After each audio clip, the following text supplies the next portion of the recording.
reference any of this in his report? He didn't make the arrest for it. Oh, sir.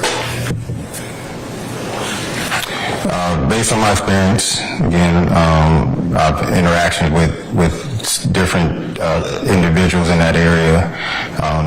They were documented as YSL members.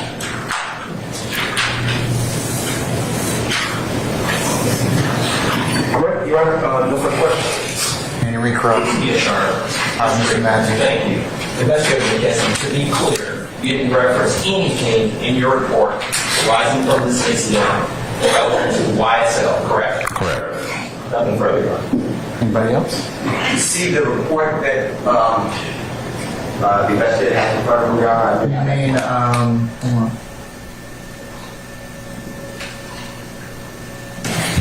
You mean states 200R? Yeah, you can come and look at it. Sure.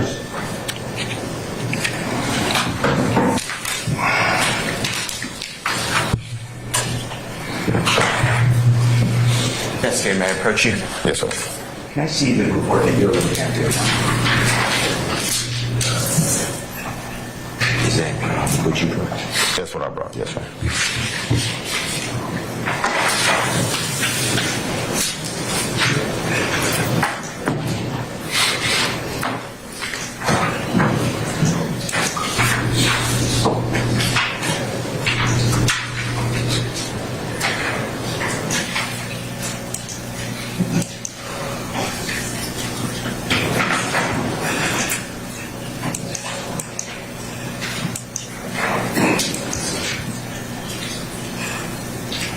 I just want to ask you a question, and thank you.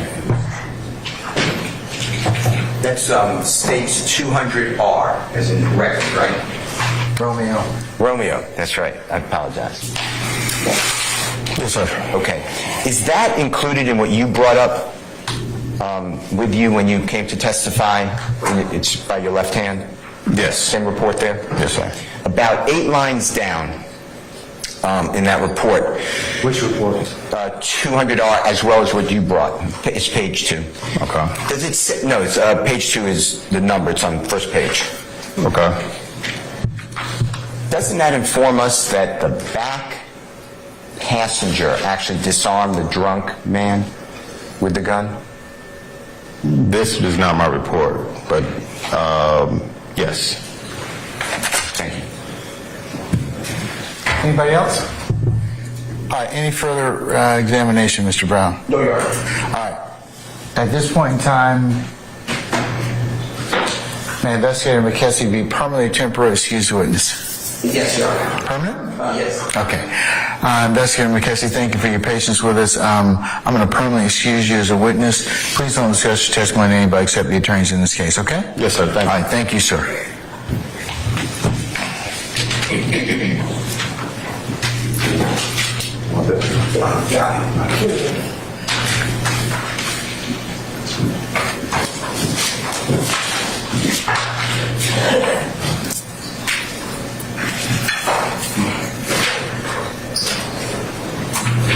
All right, ladies and gentlemen, the hour is about almost 11:45-ish, and since you haven't taken a break, how about we do this? How about I go ahead and just break right now for lunch, and you all can come back at 1 o'clock. How's that sound? Okay, and then we'll probably work until probably about 3:30-ish or thereabouts, and then we'll recess for the day, okay? All right. Remember my admonitions I've given you, and if you should leave your headquarters, leave your notepads in the basket, and we'll see you back at 1 o'clock, and once all 17 of you are here, we'll reconvene, okay? All right. All rise.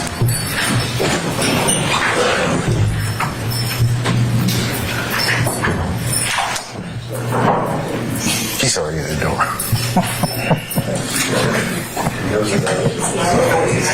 And I said, all right, so you can say we've already moving toward the door.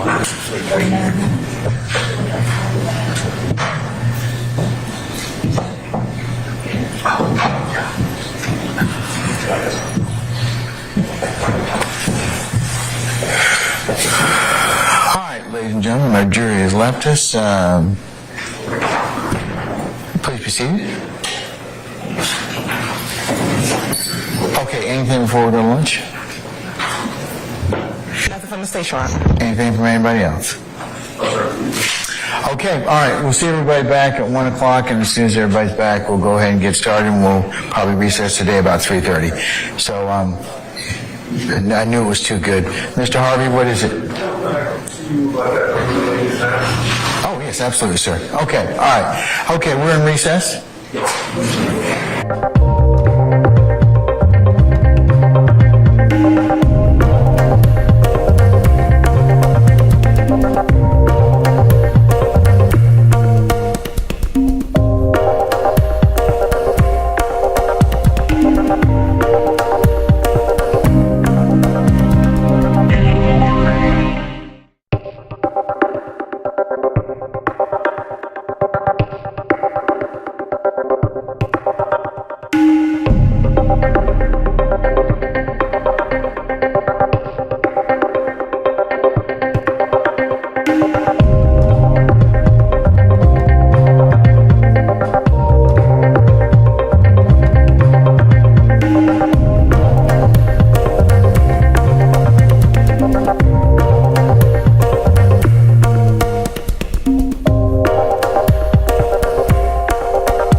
Everybody from Mr. Brown?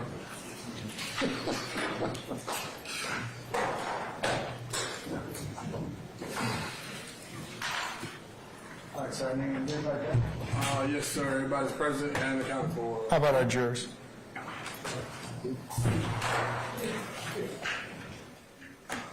How about our jurors, sir? Yes, sir. Everybody's present. Okay, all right. You make sure everybody's. Okay.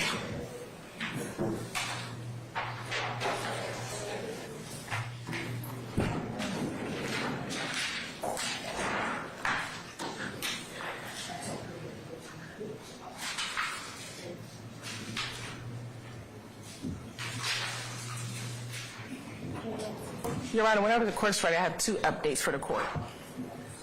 I'm sorry, one more time. I just have 2 updates for the court when the court's ready. In a second.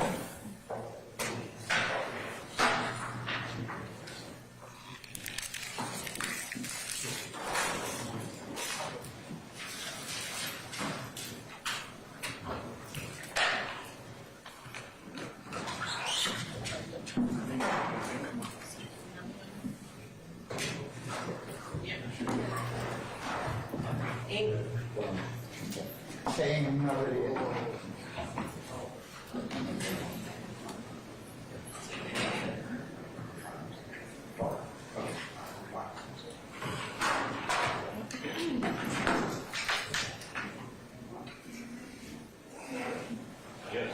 Oh, you have a seat? I'm sorry, we're not ready quite yet. Okay, Ms. Hilton, you said you had 2 updates before we bring in our jury?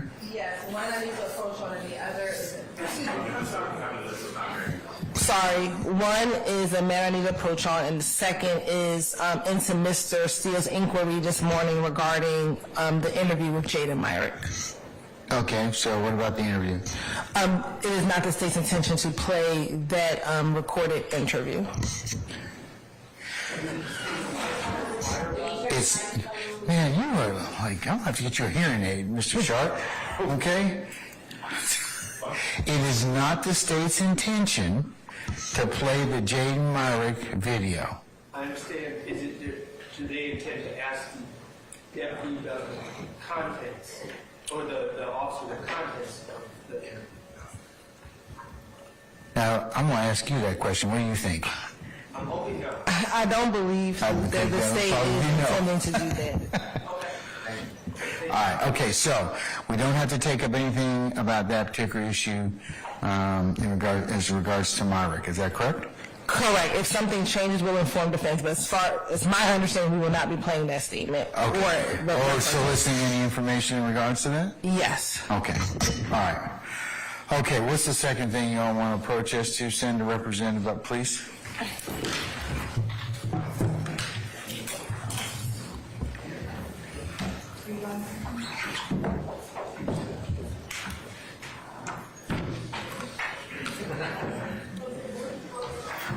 All right, stop the video.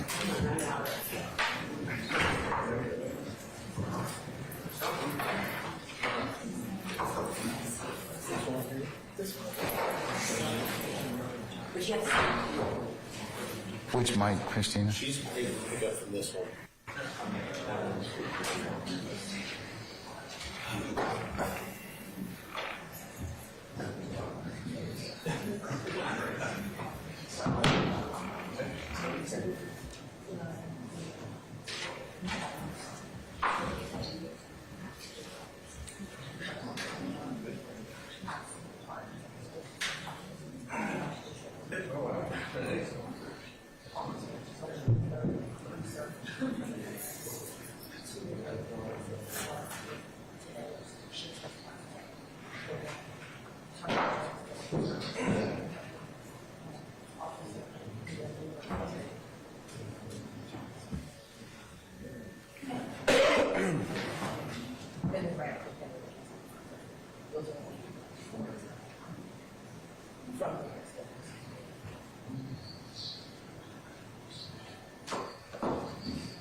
Please welcome to step outside. Yes. Ladies and gentlemen, we're just going to recess in place, okay?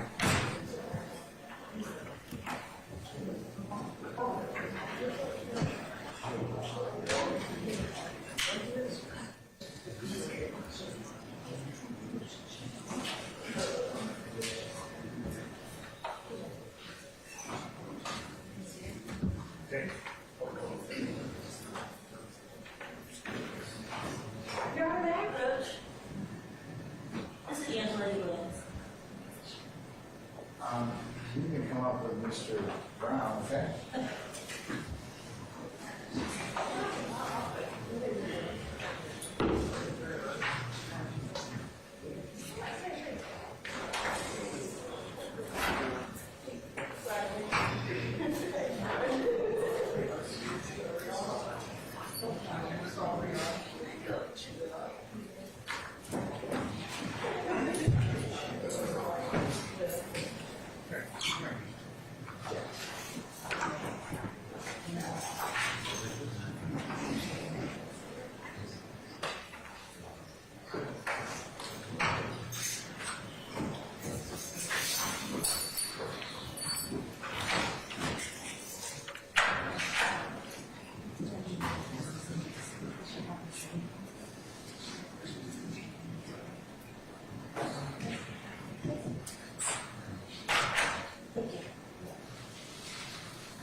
I can hear it myself.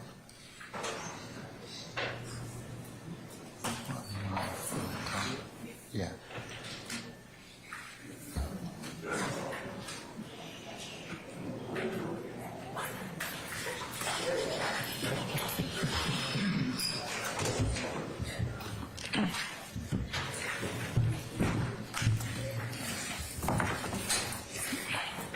All right, Ms. Hilton, we good? Yes, Your Honor.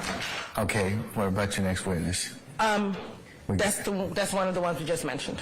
Well, what? That's one of the ones we just talked about. All right, ladies and gentlemen of the media, if you could do me a favor and not otherwise take pictures or videotape this next witness. Okay? Thank you. All right, call your next witness. I'm good. Go on. DP? Oh, yeah. Well, yeah, it's all right. We'll be fine. All right, have him come on out, okay? All right, for jury.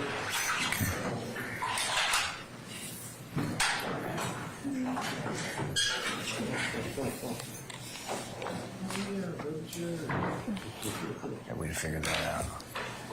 Plus, it doesn't make a difference, anyways.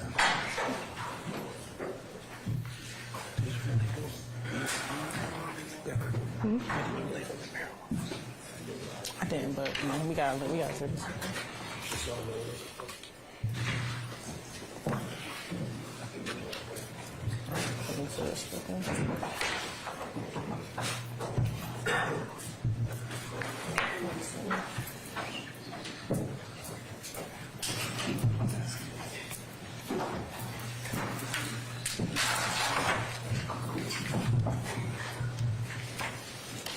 All right, ladies and gentlemen, please be seated. All right, thank you, Sergeant Ingram. All right, call your next witness, madam. It'll be Mr. Brown, Your Honor. All right, Mr. Brown. Yes, Your Honor. At this time, the state calls Officer Dwayne Thomas to the stand. All right, Officer Thomas. Good afternoon, sir. Sir, if you would please approach the witness stand. Once you get there, if you turn and face Sergeant Ingram, you swear as a witness before you sit down.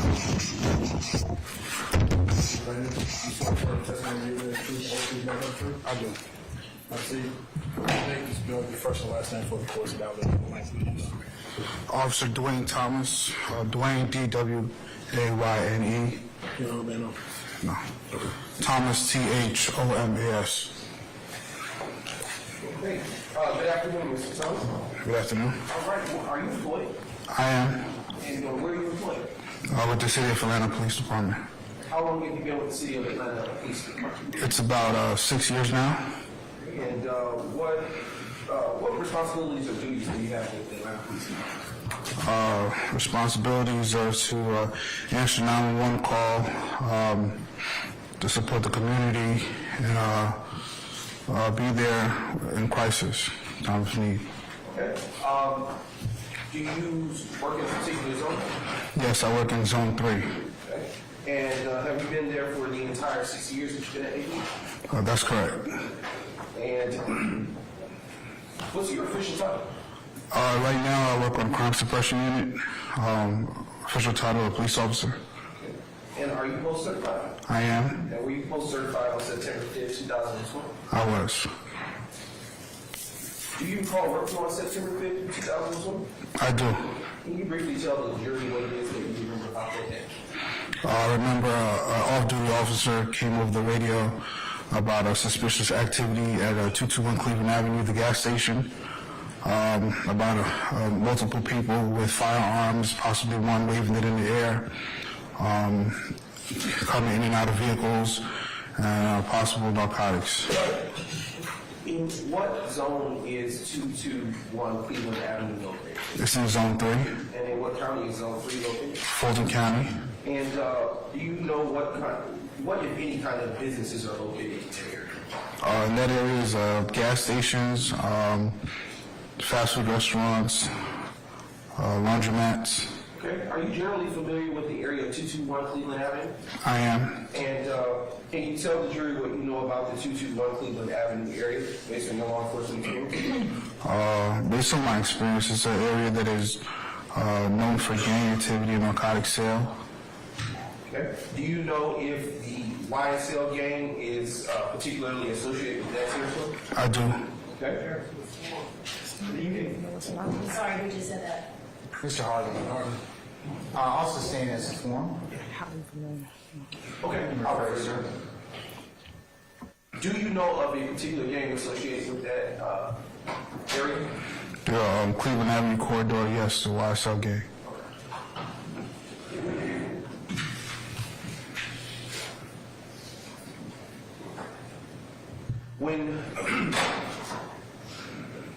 When you arrived to the 221 Cleveland Avenue area,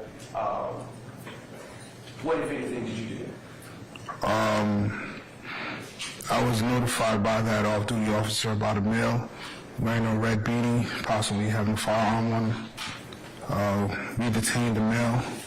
He got down on the ground and found the firearm in his waistband. We identified who he was and proceeded. Okay. Let's slow walk what you just described. Do you know the identity of the male that was detained by you? Yes, I believe it's Quantarius Greer. Okay. And for what reason was he detained? He was detained just based off the off-duty officer observation about multiple people with firearms, one possibly waving it in the air, people seeming agitated, like they were about to jump into a shootout or something like that, and so we got on the scene where people started to fled, and Mr. Guerrero was there. Okay. Where was the firearm recovered? On his waistband. Okay. When you say on his waistband, are you talking about the front? Yes, the front. Okay. And do you know what type of firearm was recovered on you? I believe it was a Taurus. And what, if anything, did you do with that firearm after you recovered? I checked the status of the firearm. Okay. And what did you determine, if anything, after you checked that status? That the firearm was a stolen firearm out of Clayton County.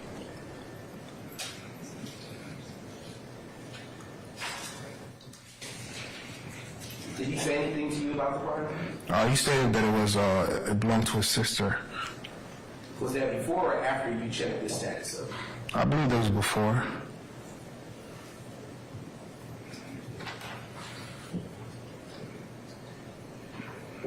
How did you go about determining that male's identity? I believe that he gave me his name. Would you recognize that firearm if you received to see it? Yes.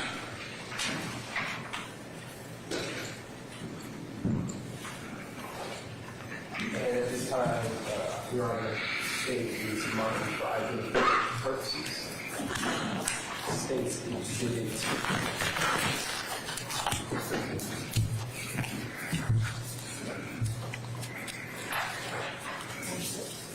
166N as in Nancy.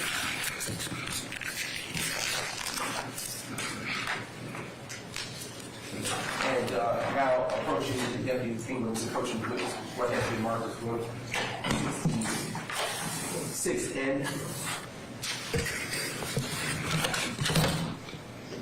Officer Thomas, what is in front of you? The firearm that I recovered. And how do you know that to be the firearm that you recovered? The serial number matches from what I put in evidence. And do you remember that serial number that you put in evidence? Yes. Okay. And what is that serial number? The serial number is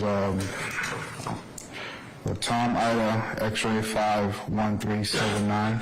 Okay. And is that piece of evidence in front of you the same or substantially the same condition as it was when you recovered it on September the 5th, 2020? Yes, it is. Your Honor, at this time, I now move to admit states 166N and request permission simultaneously to publish to the jury.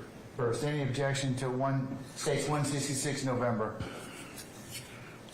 Hearing no objection, 166. Your Honor, the continuing objection since it's over that night. I couldn't hear you, Mr. Steele. I'm sorry.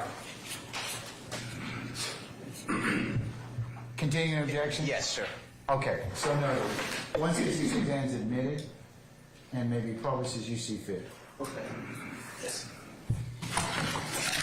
State 166N is now being published to the jury.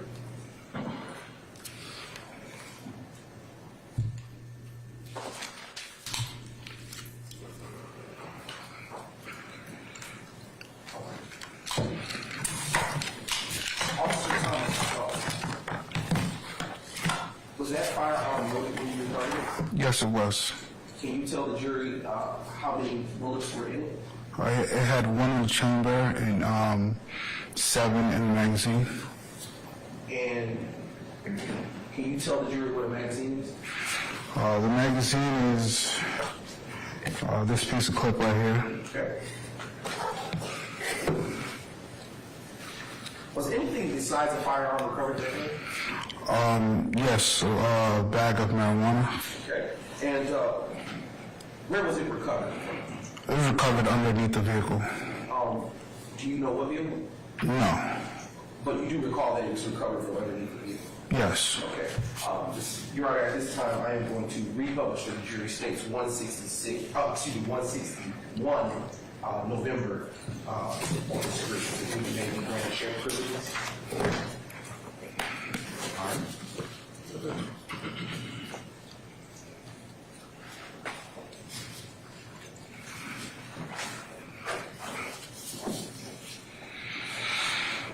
Officer Thomas, to your left is the screen.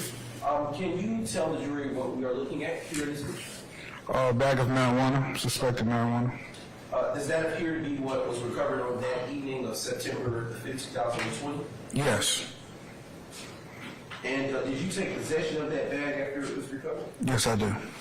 Your Honor, at this time, the state is now marking for identification purposes. States, well, presenting to the witness what has been already marked for identification purposes as 166N. And with permission, I will approach the witness with that. Yes, you may, sir. 167. 167, yeah. My apologies, 167N. I am now handing you scissors. You can cut that open.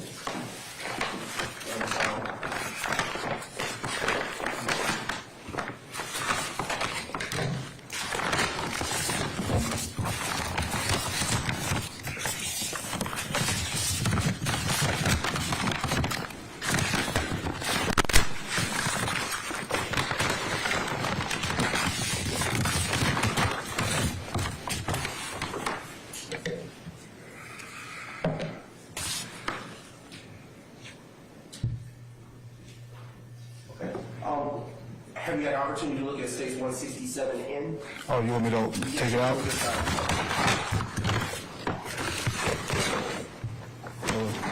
What is inside state 167N? A bag of marijuana. Is that the same bag of marijuana that you recovered on September the 5th, 2020? Yes, it looks like it. And how do you, well, it looks like it, okay. And is it in the same or substantially same condition as it was when you took possession of it on that day? Yes. All right, at this time, the state now moves to admit states 167N into evidence. Any objection to states 167 November? Same on behalf of Mr. Williams, if you don't mind, Your Honor. All right, continuing objection. I'll admit it, and it may be published as you see fit. Thank you. You may remove that piece of evidence from the bag and publish with the jury.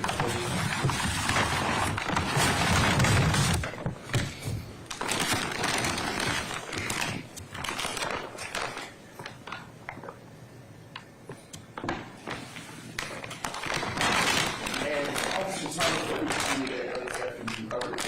I put it into property of evidence.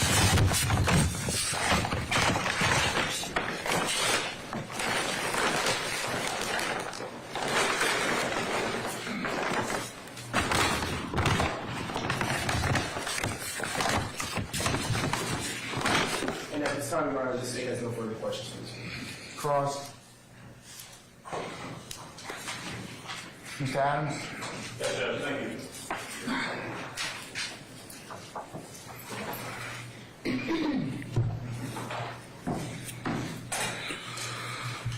Thomas, Investigator Thomas, am I right? Officer Thomas. Officer Thomas, okay. Officer Thomas, good afternoon, sir. Good afternoon. My name is Keith Adams. I represent Jeffrey Williams. You and I have not met before, correct? No. All right. Got a couple of questions I want to ask you about your involvement in this case and this specific act that we're talking about from back in 2020, okay? Ground rules, if you don't hear me or don't understand a question, just let me know. I'll be happy to repeat myself, okay? Yes, sir. All right. If I read your report correctly, you responded to this location, this gas station, because there was a call that went out from an off-duty officer, right? Correct. Right. You responded, and the call that came out was not that there was any sort of aggravated assault taking place.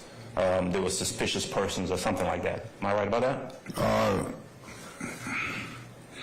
No, there was not any aggravated assault that had occurred. Okay. All right. There were people there who were said to, the officer, off-duty officer, saw guns, right? Yes. Okay. Individuals with guns. Specifically, one guy who was waving a gun around and making some statements. Is that right? Correct. What you came to find out, though, or maybe what you observed, I don't know, you tell me when you got there, is that that guy who was waving the gun around, who was described as someone who might have been under the influence or something like that, that guy was waving the gun around, and then the rear passenger of a vehicle came and took the gun from him, right? That was my understanding at the time. Okay. I mean, that's what you wrote in your report, right? Yes. That person who took the gun from the drunk guy waving the gun around was Mr. Greer, right? Yes. Okay. All right. So you show up at the scene, and there are a number of people there at the gas station, right? Correct. They're not doing anything, right? They're not, no one's committing any sort of crime or anything like that. Folks, there are a lot of people congregating at the gas station, right? I'm not sure. Nobody was fighting. No. Nobody was threatening anybody, right? Not sure. Okay. You certainly didn't see any of that. No, I did not. Okay. Mr. Greer, being described to you, or with your knowledge as the person who took the gun from the drunk guy, had the gun on his person. Yes. He was detained by you? I believe so. Okay. And the gun was taken from him? Yes. All right. No fight, no fuss, no argument, nothing like that. Just took the gun that he had in his waistband that he had taken from the drunk guy, right? Yeah, he had cooperated. He what now? He cooperated. Okay, gotcha. Thank you for that. Marijuana. Let's see, is that picture going? You have it in front of you? Are you the one who found this? No. Who did? Officer McGovern, I believe. Young lady? Yes. Used to be Hawkins? Yes. McGavro. McGavro, yeah. There it is. Where was it found? Underneath a vehicle. Okay. Underneath whose vehicle? Don't know. You don't know? I don't know. Anybody charged with that? No. Okay. No relationship, that bag of stuff that was found under somebody's vehicle, no relationship to Mr. Greer, I presume? Unknown. Okay. Don't know if it was related to anybody there at the scene, in what capacity it was related to anybody, huh? That's true. Okay.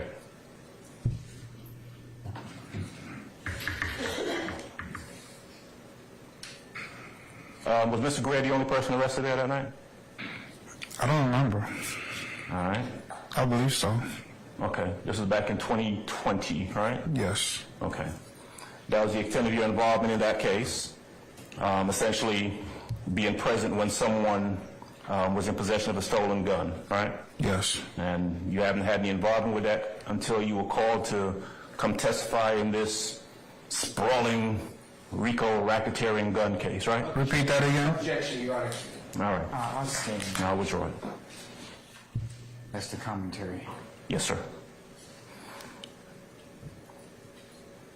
You talked a little bit about the area, right? And Mr. Prosecutor asked you to describe the area, and you said it's an area known for gang activity and high crime and that sort of thing. Yes. It's a poor area, right?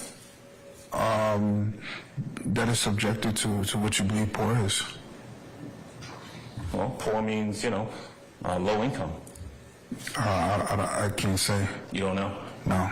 Okay. I mean, you're well versed enough to say that it's a high crime area or it's a gang area, but you can't say whether it's a low income area or not. No, there's some nice houses that's not too far from there. Gotcha. Okay.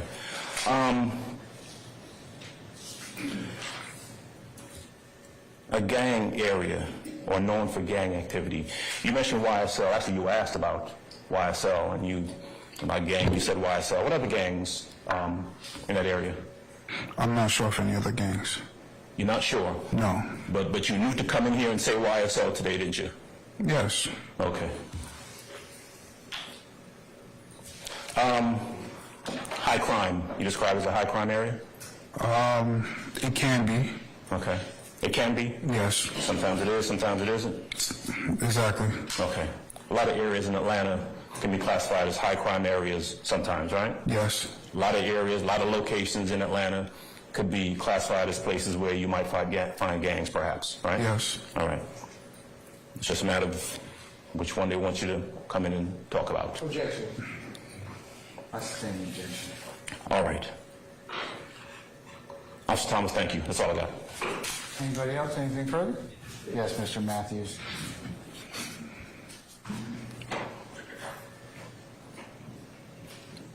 Officer Thomas, good afternoon, sir. Good afternoon. You were shown a firearm during the course of your testimony, right? Yes.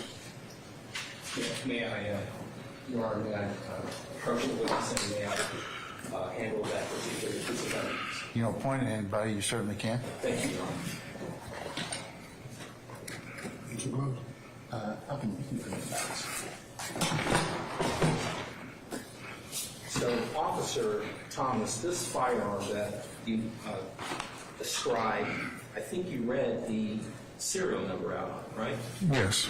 Serial number was not scratched off of it, correct? No. And Mr. Greer actually stated to you who owned it and how he came into possession of it, right?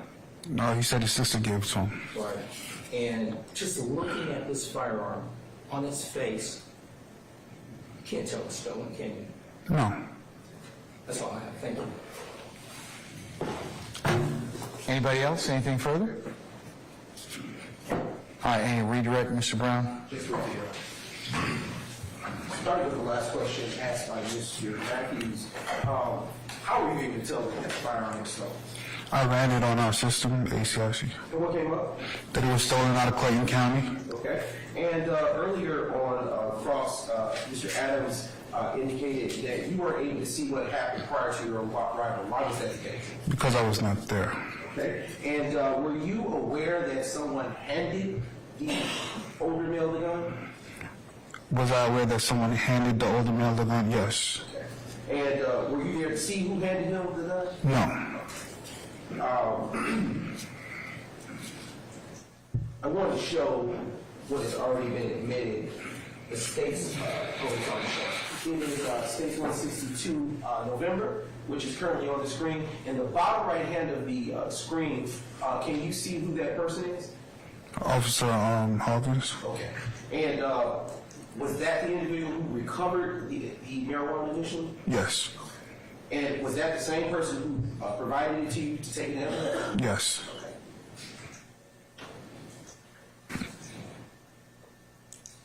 Was your statement about Cleveland Avenue being a high crime and gang area based on your training and experience as a law enforcement officer? Yes. Okay.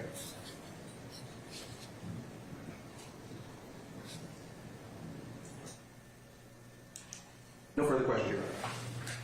Anything further, Ms. Adams? Yes, actually, I do have one or two questions. Okay, let's see. Okay, four or five. One or two? Six. 4 or 5, okay. We'll soon find out. Okay, all right, so, yeah, I'm gonna count them out for you. All right. Let's choose carefully. The gun, right? Yes. You charge Quintavious Greer with being in possession of a stolen gun, right? I believe so, yes. Now, the information that you had, though, right, was that he had gotten it, he took it away from the drunk guy who was waving it around, right? That's what I believed at the time, yes. Right. And the other information you had is that that drunk guy actually got the gun from the driver of the car, right?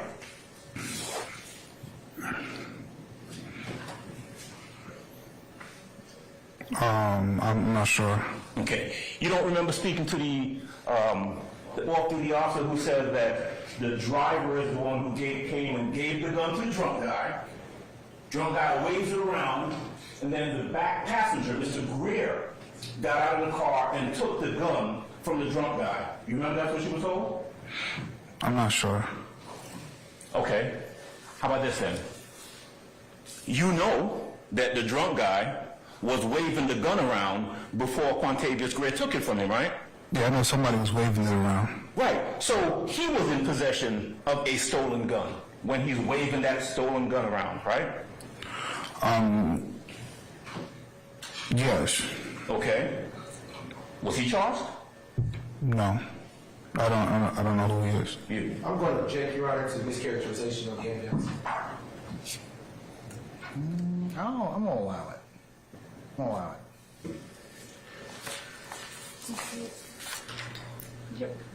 Three people would touch in or be in possession of that stolen gun. Quintavious Greer, the only person arrested, right?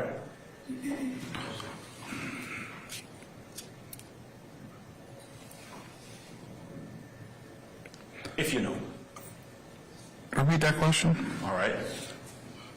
Three people in possession of the gun. Driver, who gives it to the drunk guy, that's one. Drunk guy, who's waving around talking about, I'm gonna shoot y'all motherfuckers. And Quintavious Greer. Three people touching and being in possession of that stolen gun. Hold on, wait a second. What's Your Honor, that is Basis? mischaracterization of the evidence and the testimony that's come out in this trial. I think I'm overruling the objection, Mr. Brown. You understand the question? I understand the question. I wasn't there to see who had the weapon, who gave it to who. I just know that when I made contact with Mr. Greer, he had the firearm on him. The undercover, the off-duty officer who was there, McKessie, was he still there when you got there? Yes. Okay, so he's the one who called it in, right? He would know who was in possession of the gun. Objection. Right. Speculation. I sustain the objection. Okay. But McKessie was there when you got there, right? Yes. Okay. Thank you, sir. That's all I got. Anything further, Mr. Matthews? No, Your Honor. Thank you. Anything further from the state? One question, Your Honor. Was the fire... Just one? Yes, one, literally. Okay, all right. What was the status of the firearm that you recovered that evening from Mr. Greer's person? That's asked and answered. No further I questions. sustain the question. I All right. Anything further? No, Your Honor. Okay, count please. And we permanently or temporarily excuse Officer Thomas? You may, Your Honor. Permanent? Okay, Officer Thomas, I'm going to permanently excuse your witness. Release you back to your usual duties and avocation. Just don't discuss your testimony with anybody except the attorneys in this case, okay? Yes, Your Honor. Thank you, sir. Thank you.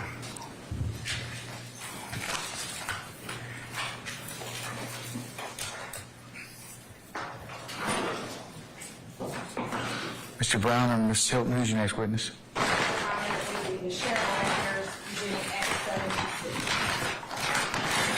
Sharon Latner's beginning Act 76. Any issues as to her being filmed, madam?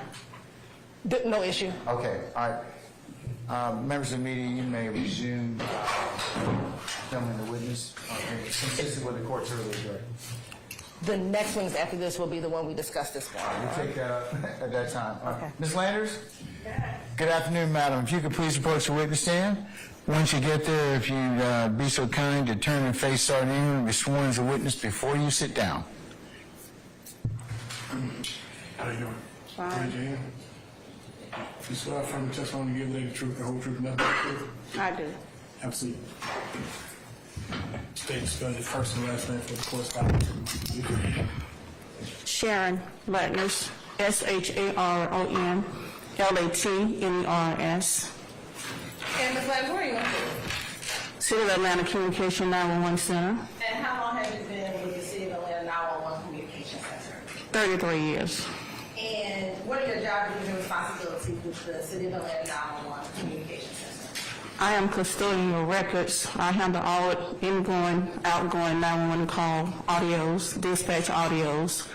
I handle all the subpoena cases and I handle all the court cases. If you can, in that job responsibility, you also handle CAD reports. Handle CAD reports. What is a CAD report? CAD report is computer aided dispatch. What's on the CAD report, the information that the caller gives to the 911 call taker, and also what the officer gives to the dispatchers. And how is the information maintained on a CAD report? It's maintained on our nice system in my office 24 hours. And are the CAD reports maintained for each 911 call that comes in? It all depends on the scenario of the call. What do you mean by that? Well, sometimes you might get a 911 call, someone asks for direction. We will not create a CAD for that. If it's any type of need or police response, would a CAD be created? Yes. And are the CAD reports kept in a regular ordinary course of business of the City of Atlanta 911 Communication Center? Yes.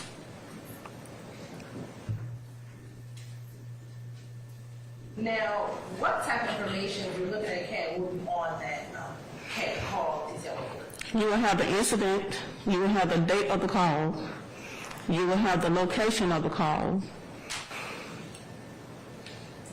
then you will have the information that the caller provided to the operator. And when is the information from the CAD report generated? It's generated as soon as the operator press F4. And as the CAD report is generated for a 911 call, how long do you have with the police department? We'll go back to 2000.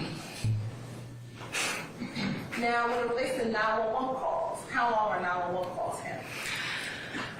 Since we take over 1 million calls a year, we might have up to 3 years at this time.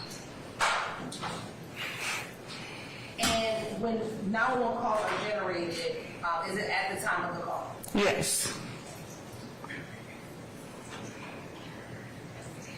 Well, have you been given a request to obtain the 911 call and CAD report for an incident on May 25th, 2018, specifically case number 181-401-945? Yes. Were you able to produce any 911 calls or CAD report as it relates to that call? Yes. Have you been able to look at both the 911, listen to the 911 calls, and see a copy of the CAD report for that incident? Yes. You have permission to approach? You may.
Your Honor, may we approach briefly on this matter?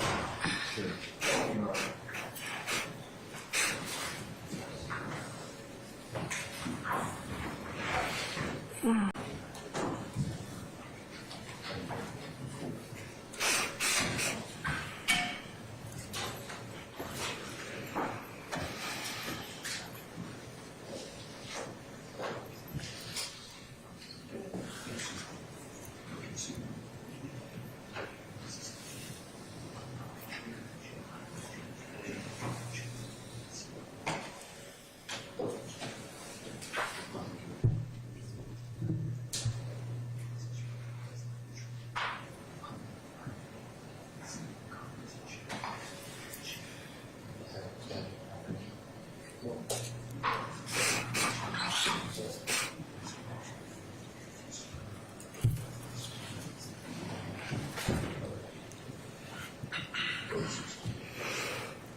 All right, the objection is overruled, and I'll make it a continuing objection.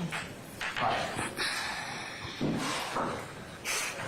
I believe I admitted them, Your Honor, but if I did, I feel like admit cases there was 98M and 99M instead.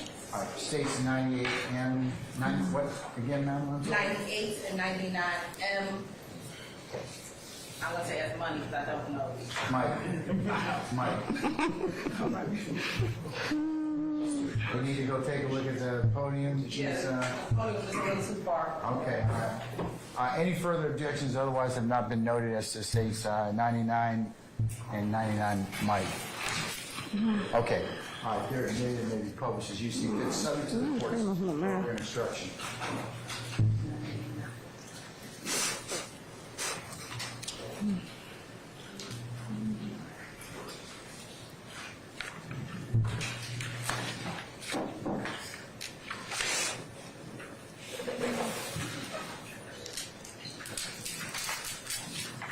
Now, Ms. Latner, you can either see it on your screen or you can start at the top of the page. If you can kind of orient the jury to what we're looking at first, what is this? Copy of the CAD report.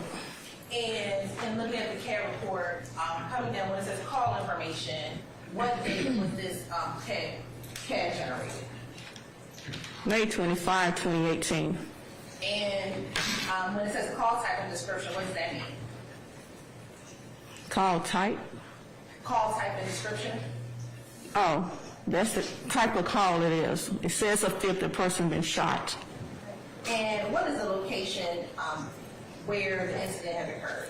537 Park Avenue Southeast at Grant Park.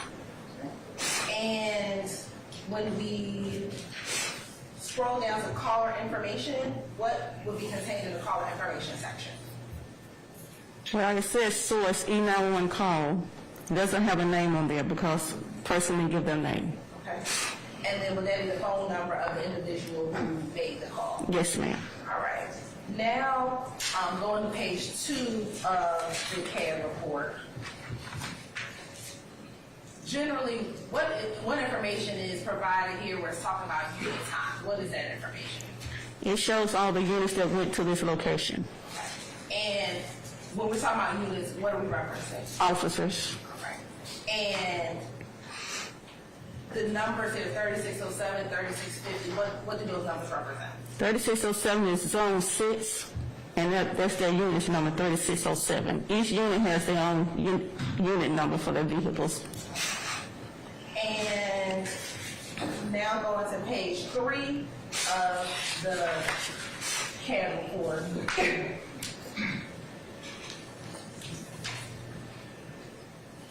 What information is now being contained on page 3?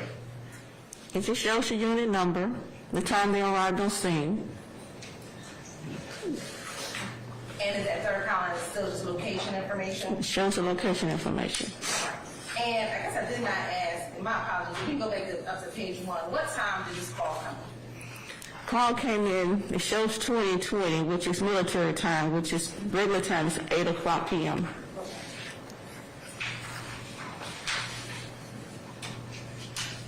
Now going to page 4. Excuse me, let's go back to page 3.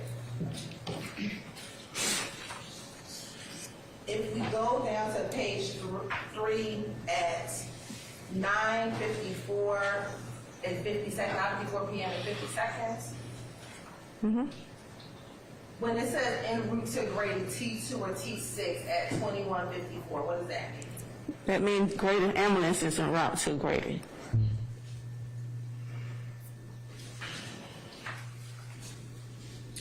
Now going to page 4. And when you scroll down to the CAD narrative, what does that mean?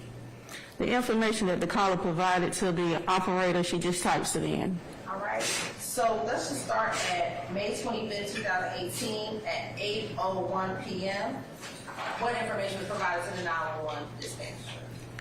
Yeah, 911 operator, excuse me. the caller advised shooting at the basketball activities, shooting, can hear shots in the area, background. All right. And go going to 8:02 p.m., what was provided to 911 dispatch? It just shows duplicate call, someone called by Grant Park. And flipping to, or going to page 5.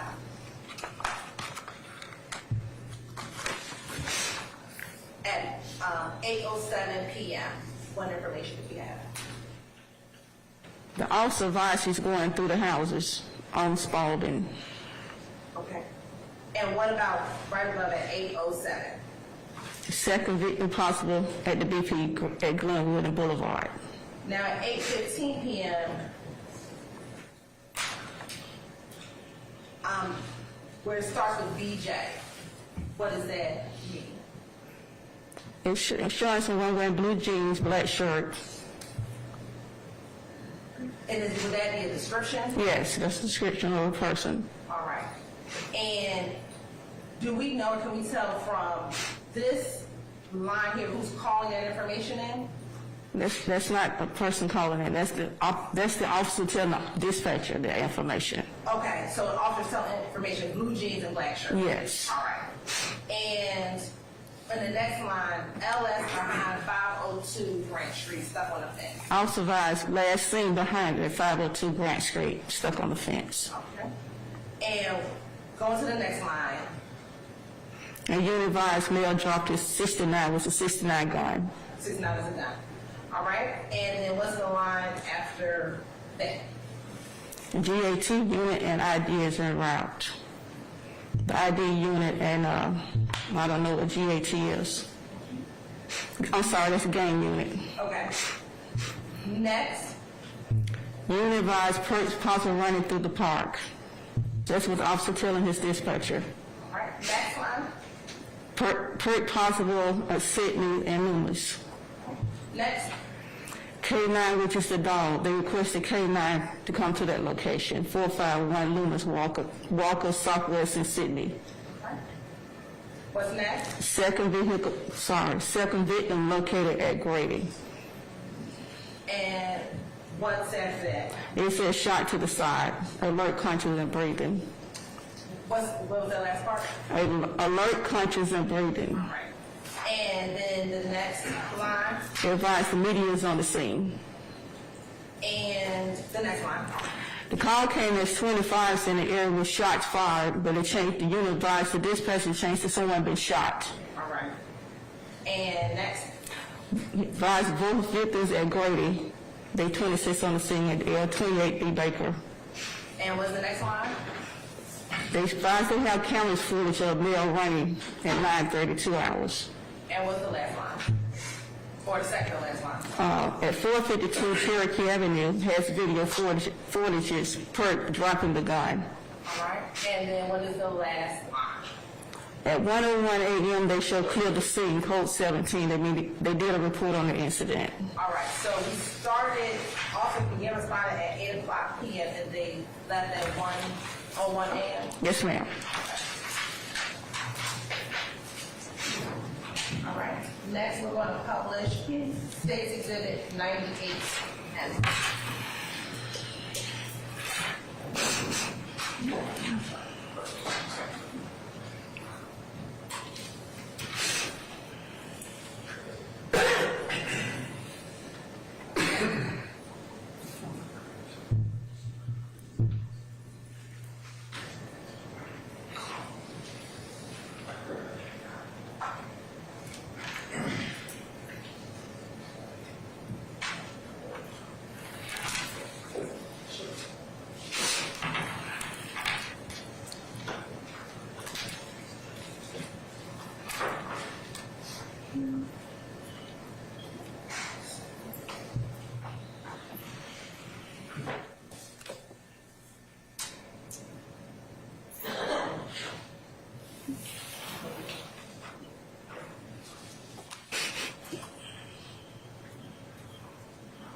911 for the 714 service emergency. Hurry up, we need police here at the Grand Park. There's a shooting.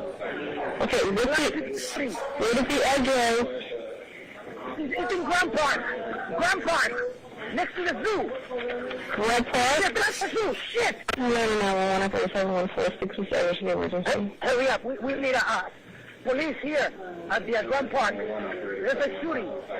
Okay, what is the address? It's in Grand Park. Grand Park. Next to the zoo. Grand Park? Yeah, that's the zoo. Shit. At the basketball court. Send the police. Is anyone injured? I have no idea. Just send the fucking police. Don't ask me those fucking questions right now, ladies. Send the fucking police. Hurry. Asking fucking stupid questions. Is anybody injured?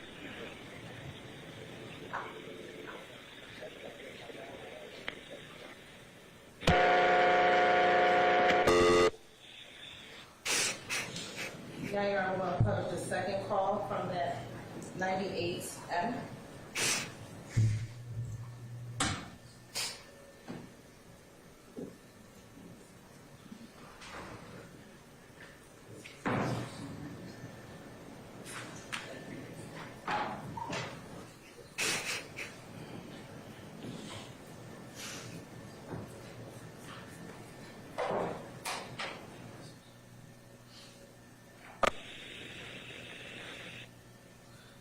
Atlanta 911 emergency, operator 5577. What is the address of your emergency? Grand Park Community Center, Rec Center by the tennis courts. Okay, do you see who is shooting? I did not. Okay, the police are out there. But it's not, yeah, just FYI, it sounded like multiple people were shooting. It wasn't just one gun. It was two types of guns. Sounded like two types of guns? Okay. All right, we'll let the officers know. Thank you. Uh-huh. Thank you. Okay, thanks. And next Sharon, we're going to pay the third call on 98. And we stopped that second call at 44 seconds. Okay.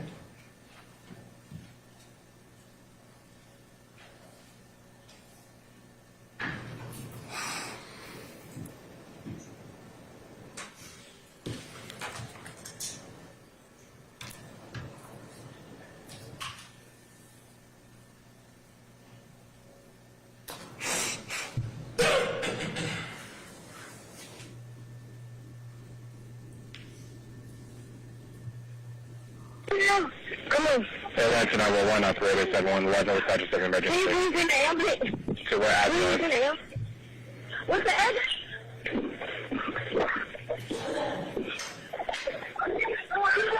Man, put that damn phone. What's the address of 2 Cross Street? What's the address? What's the address? 520 Park Avenue, Southeast. All right, 520 Park Avenue Southeast. Please hold for Grady. Do not disconnect. What's the apartment number? What's the apartment number? What's the apartment number? Hello?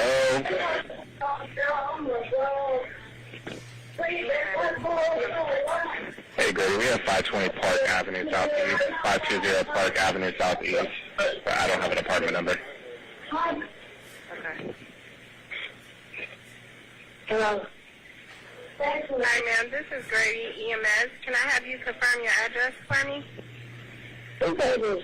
What's the address? 520 Park Avenue Southeast. 520 Park Avenue Southeast. What's the apartment number? What's the apartment number? Number 3. Is there a gate code to get in? No, it's not a gate code. Okay, what's the phone number you're calling from in case you're disconnected? 404-704-6926. Okay, and what's your name? Lady. Tell me exactly what happened. Okay, we was just at the bar and they started shooting, and this boy right inside, and he need an ambulance and then he shot in the leg. Are Okay, are you with the patient now? Yes, he opened, he alert. He just need an ambulance now. Yes, ma'am, we have one on the way. I need to ask some questions. How old is he? I don't know. Hello? Ma'am, how old is he? I don't know, man. I don't know. Okay, is he awake? Yeah, no, man, see, I don't know. I don't know. He's awake. You don't know if he's conscious? No, I don't know him. He said, help him, man. Please come. But we're en route, ma'am. The questions are not holding him up. Is he breathing?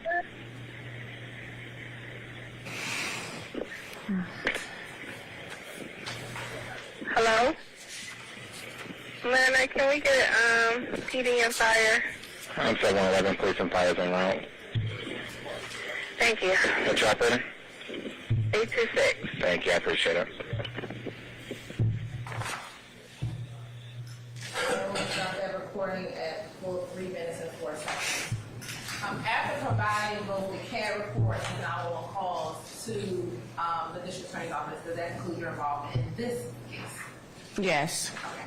Thank you. I have no further questions. Cross. Yes, Mr. Matthews.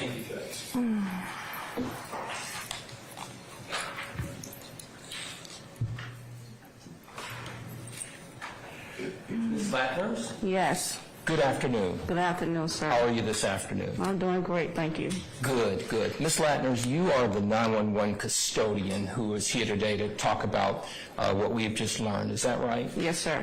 You did not yourself receive the call as the dispatcher on this particular date. Is that correct? That's correct. Okay. And you certainly, from the CAD report, we just heard you read certain things from it. Apparently there was a shooting out there somewhere around Grant Park, right? Yes. That's what we heard on the 911 call. And the information on the CAD report that I am holding up here that you have there at your desk, that's information that is called in to you either by the 911 caller or the officer themselves, correct? Yes. Okay. And you're asked to go to page 5 by the prosecutor, and you are basically just reading what one of the officers typed into this report. Is that right? Officer doesn't type into a report. They tell their dispatcher what's going on. Right. And it said at 8:03 p.m., we're talking about 8 o'clock in the evening, correct? Yes. And we just heard one of the callers. I think we're going to go to, well, let's start with the first 911 call. That was a person, female caller, called in, said there was a shooting, right? Yes. Caller didn't give any names or anything of that nature, correct? Correct. Just basically, hey, get out here because there was a shooting, right? Right. Didn't give any descriptions of whether it was a black male, white male, Asian male, or anything of that nature, right? Right. Didn't give any clothing descriptions or anything of that sort, right? Right. Okay. And then we go to the second call. That would have been a male, right? In the order of the calls that we just listened to. That caller said that there's an incident at Grant Park, right? Right. And that person stated they did not see who was shooting, correct? Correct. That person did not give any type of description or identification of anyone that was shooting, right? Correct. And then that person said it sounded like it may have been two types of guns, correct? Yes. But beyond that, there was no other information that was provided other than what we just heard, correct? Correct. And then lastly, the last call that we heard, it stated police sent an ambulance, and it was actually an apartment that they were asking the ambulance to come to, correct? Correct. They weren't asking the ambulance to come to Grant Park, right? Correct.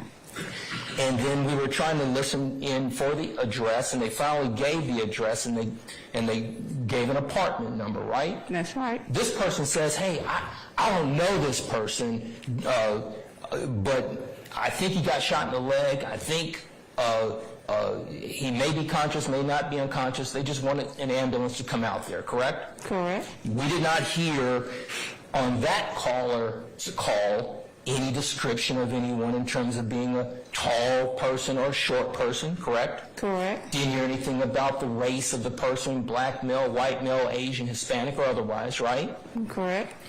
But we did hear that there was a shooting on the basketball court.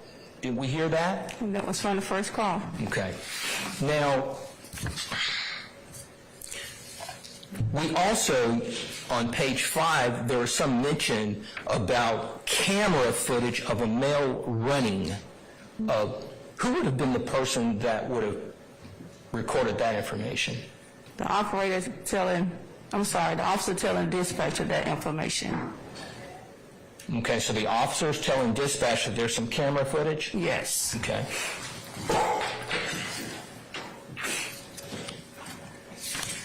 And beyond that, that's what we know. You don't know if anyone went out to talk to anyone who got shot. You don't know that, do you? No, I don't. Okay. You're just the custodian who has done a fine job of coming in here and letting us hear these calls, correct? I'm the custodian who pulled the information for you, yes. Thank you. No further questions. Yes, Mr. Sharp.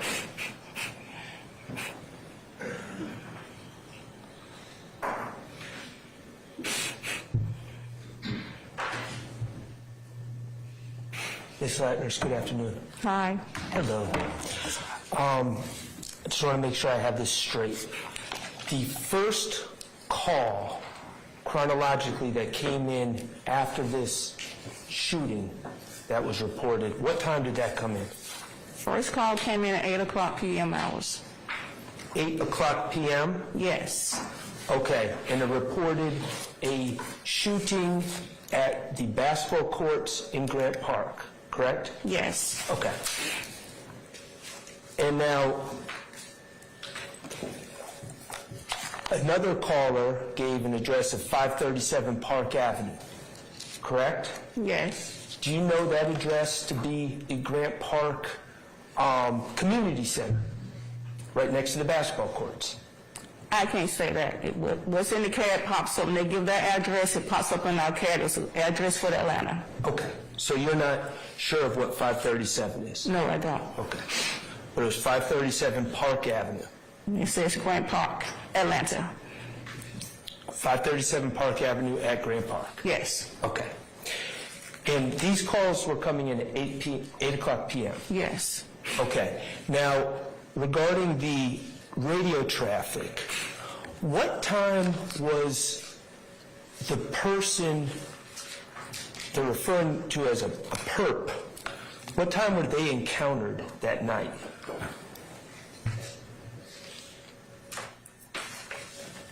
According to the records.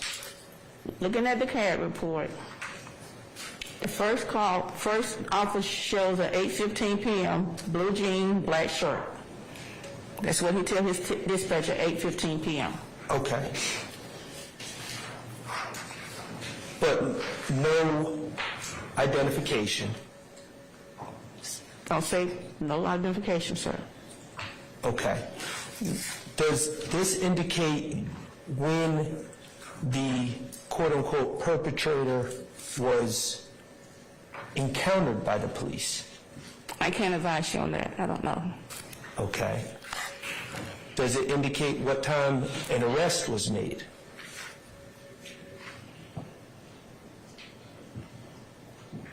I don't show anything about arrest made. It just says both victim at Grady.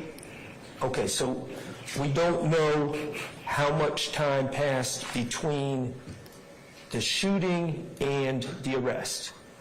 No, sir. If it's not in here, I can't tell you anything. Okay. And where was the arrest made? Do we have an address for that? They're going to go by what's on this CAD report. Yes.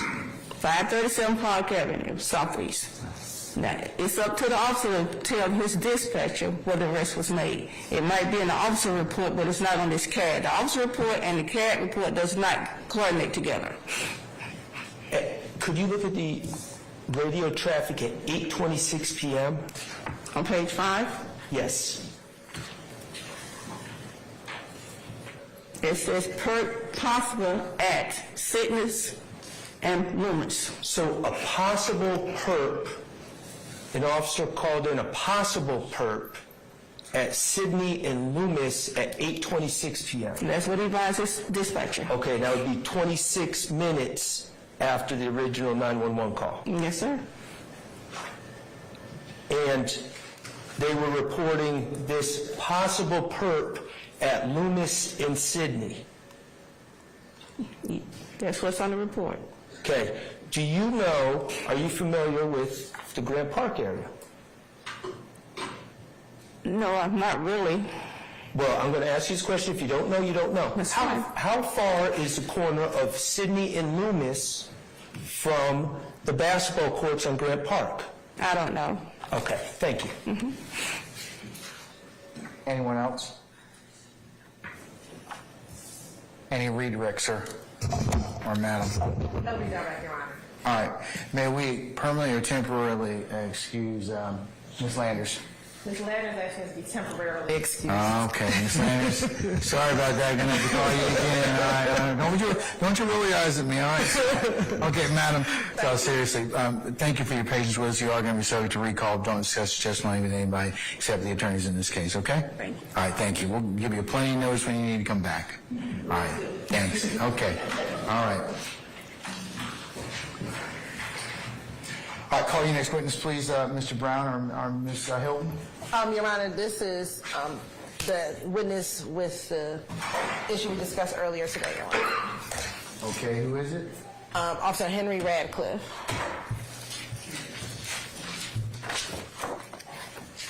All right, members of the media, if you would please refrain from videotaping this particular witness. All right, thank you. All right, summon Officer Ratliff, please.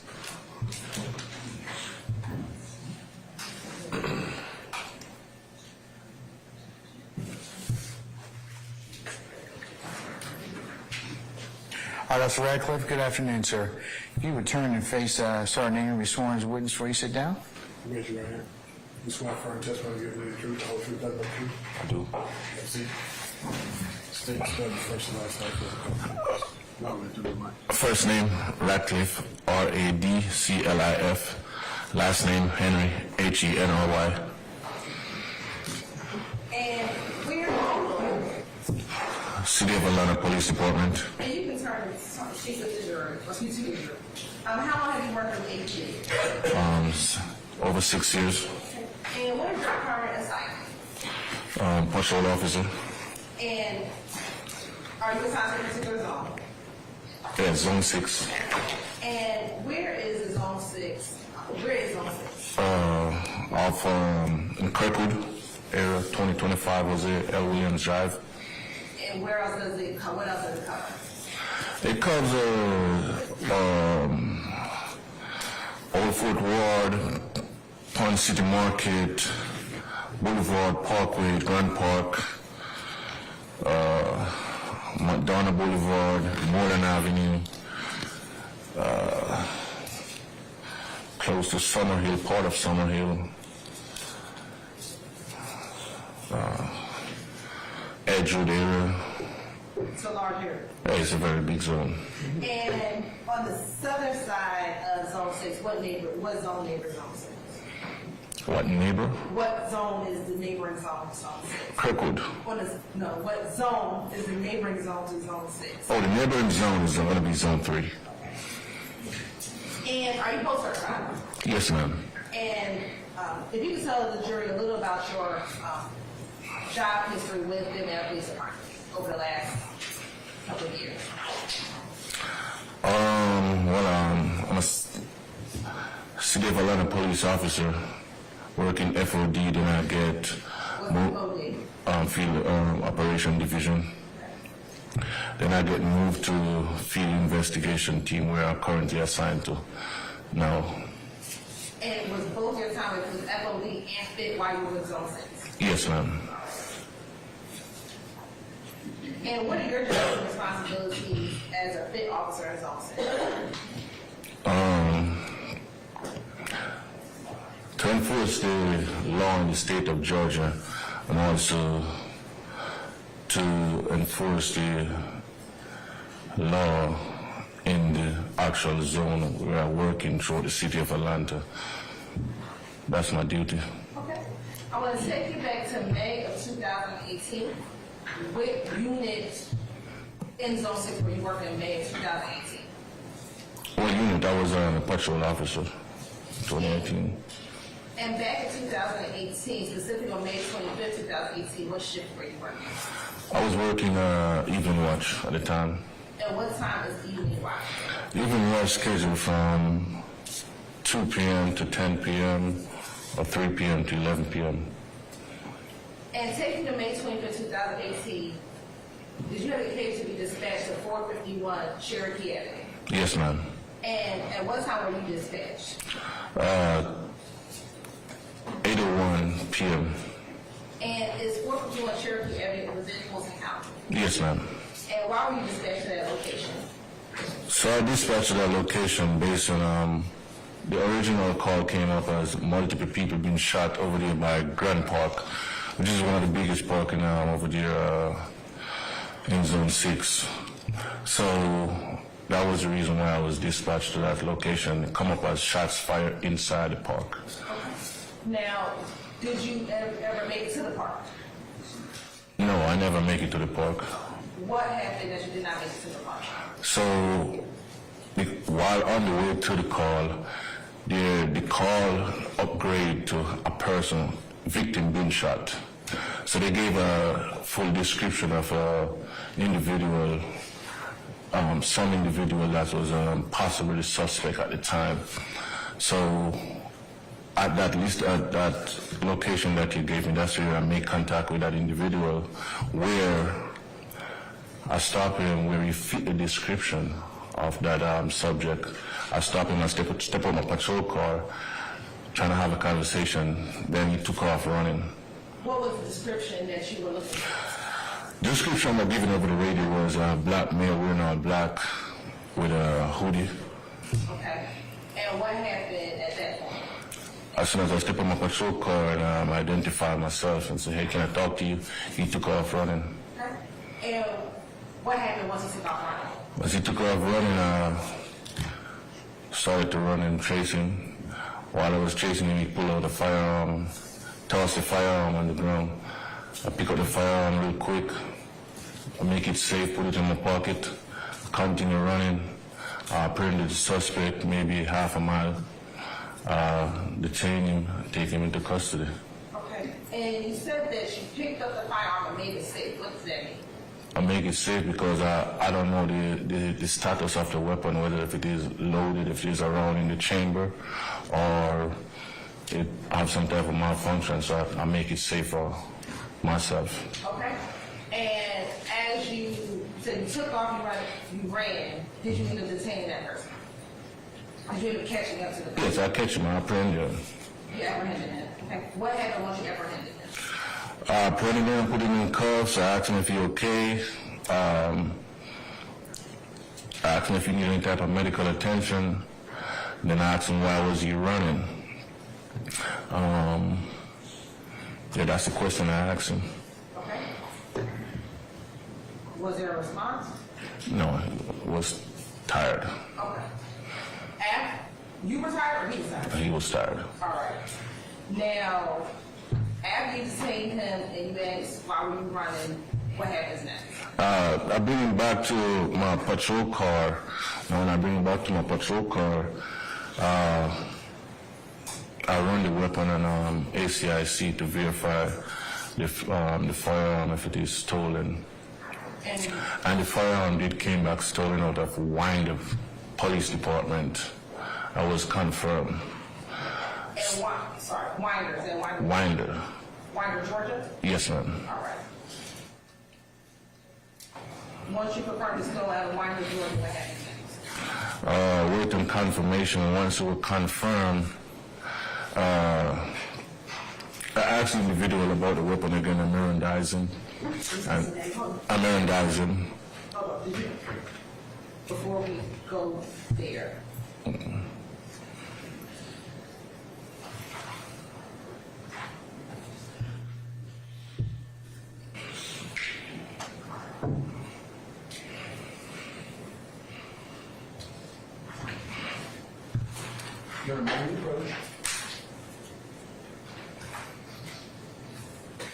Yes.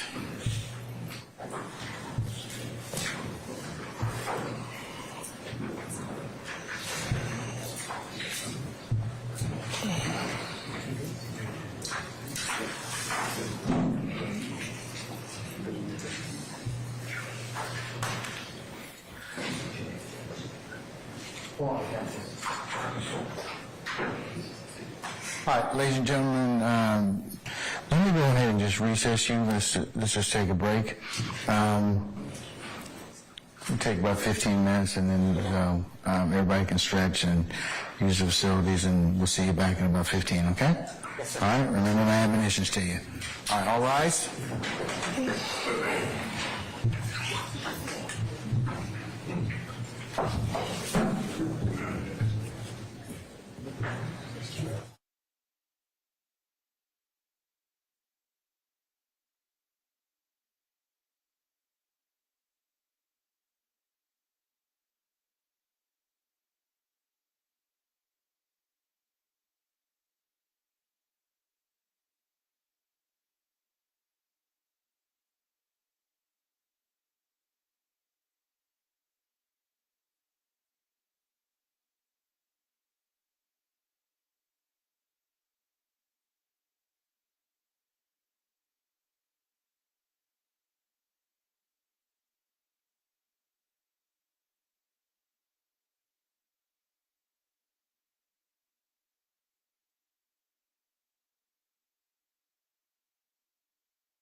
All right, councilors, pursuant to our other conversation, I'm going to call in Juror 409 at this point in time, okay? All right, summon Juror 409, please, for me.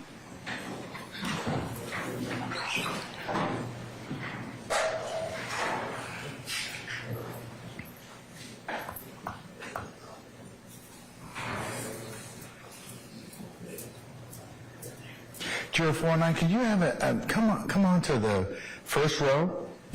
As you know, please be seated. And let's see if that microphone will work that's right in front of, see the middle? Right here? No, the one right there. I want you to just be able to sit down. Not that one. That one isn't working. Are we sure? Okay, all right. Just give her a little handheld mic. It's fine, Tim.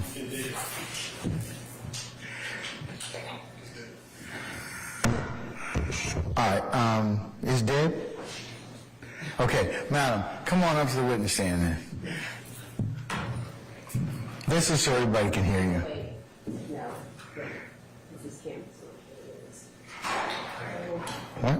We gotta turn it. Yeah, we gotta turn the camera. It's that one up there. Okay. See if it's on, Tim. It's on.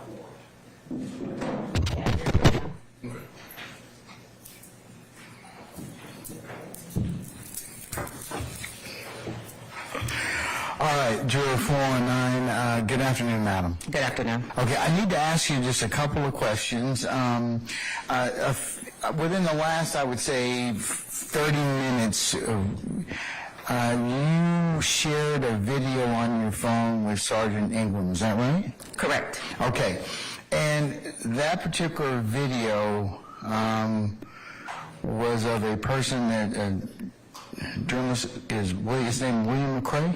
Yes, sir. Okay, how did you come to look at this particular video? When we were dismissed this last time, I saw myself on the camera above us here, and so I asked Sergeant Ingram, where else could we be seen on this camera, from this screen, and I asked if we could be seen in the viewing room. And then I remembered back in October of this year seeing something scroll through on social media. This was before we were picked as jurors. Okay. And I remembered, and because I personally, I don't know him personally, but because I know of the history of this individual, Mr. McCrae, I was concerned that information had been put out that might interfere with the trial, and so I brought it to his attention, Sergeant Ingram, and I said I remember seeing that. So with the camera view, I wanted to know if the jurors could be seen in the viewing room. At that time, he asked me to get a screenshot of what I saw back in October, and so I scrolled through his page and found the screenshot, but in the process of finding the screenshot, I saw the video. Now, the way social media works now, you can see a video, but if you don't touch it, you won't hear it. And so I continued to scroll, but I mentioned to him that there's a video, and it looks like he was live in the courtroom. Was this earlier, like in October, or was it when did this video or live incident filmed by Mr. McCrae occur? It looks like it occurred when he was here this week. I saw him on yesterday, and I brought it to Sergeant Ingram's attention. Oh, okay, so your concern was that you might have seen yourself on a live feed. Yes. Okay. All right. And you're attributing that to Mr. McCrae? Yes. Okay. All right. Or concerned that any of us could have been on a live feed. Did you show this video to any other of your fellow jurors? No. Did you tell them anything about Mr. McCrae or your concerns? I mentioned it in the room And of course, they overheard me talking to Sergeant Ingram. Who is they? Is that all of your fellow jurors, or was that, do you recall what jurors used? I can't. I don't know if everyone, and I can't say for certain which ones did hear. Just that I had a concern.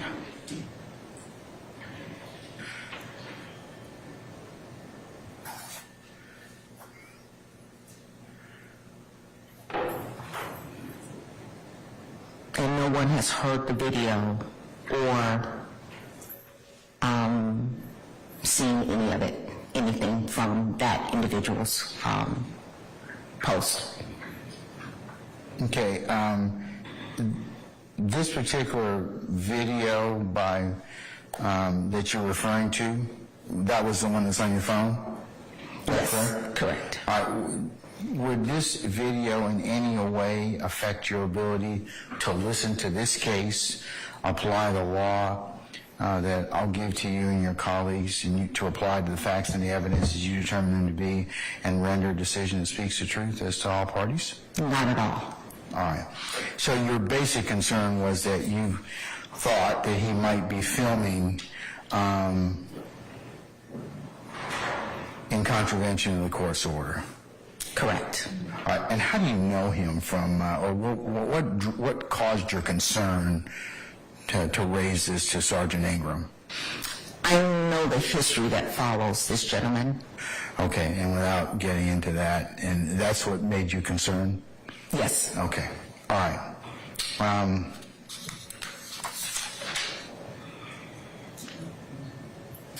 All right, Juror 409, I'm going to ask you to step back into your headquarters. Don't discuss anything about what we have discussed out here with your fellow jurors, and I may call you back out, or I may talk with you in just a little bit, okay? Yes, sir. All right.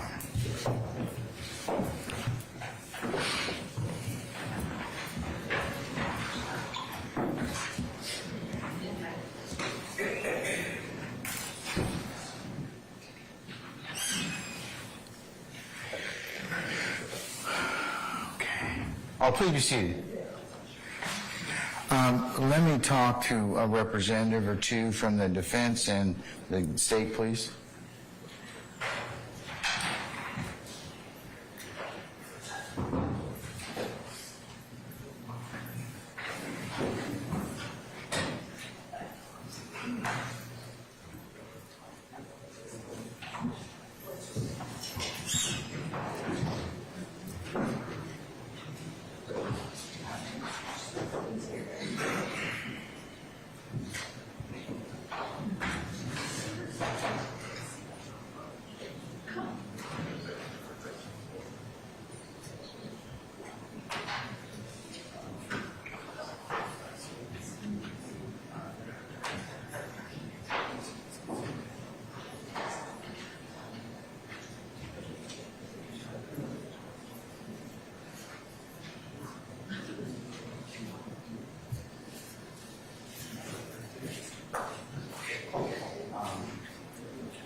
Stop raising them.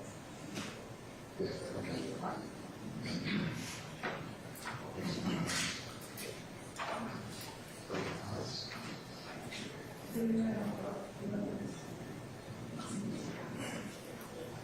Can't hear you. Can't hear.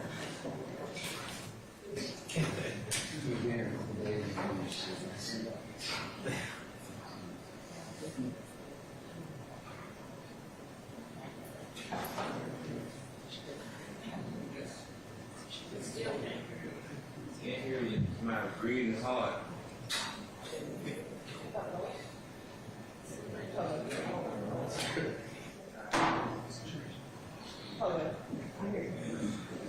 Everyone else hear me?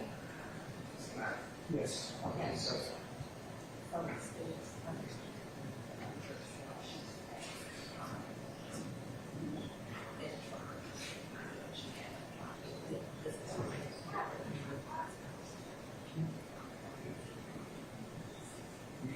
I'm sorry, I can't hear anything that's saying. the inquiry is sufficient for the state.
Yes.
Well, I received that.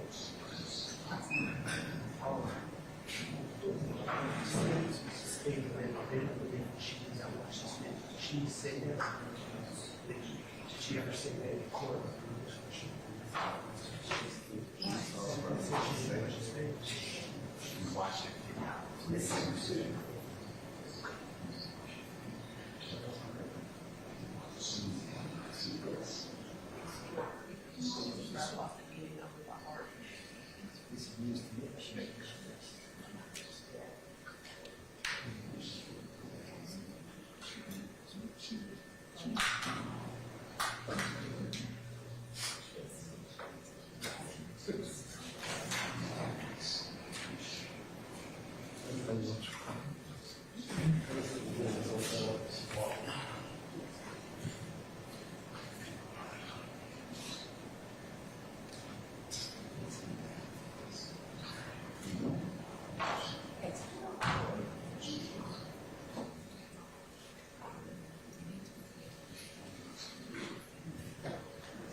I can't hear whoever's speaking.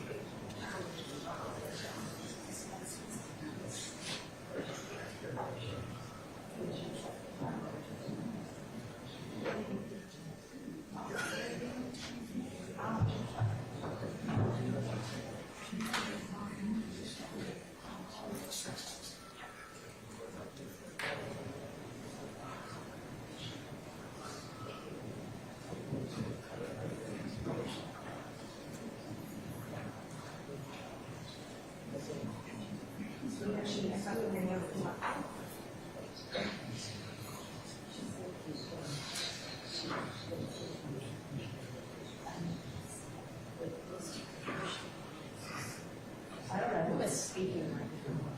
I can't even. Is that Miss Westmore? Yes. I'm trying to learn voices. Can't hear you. Can't hear you. Yes. Yes. Yes.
I'm sorry, man.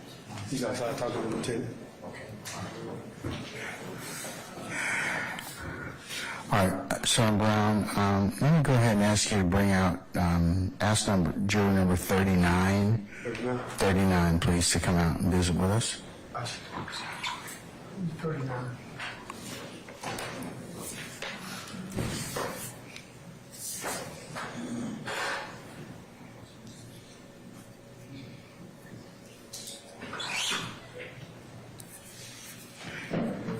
Juror 39.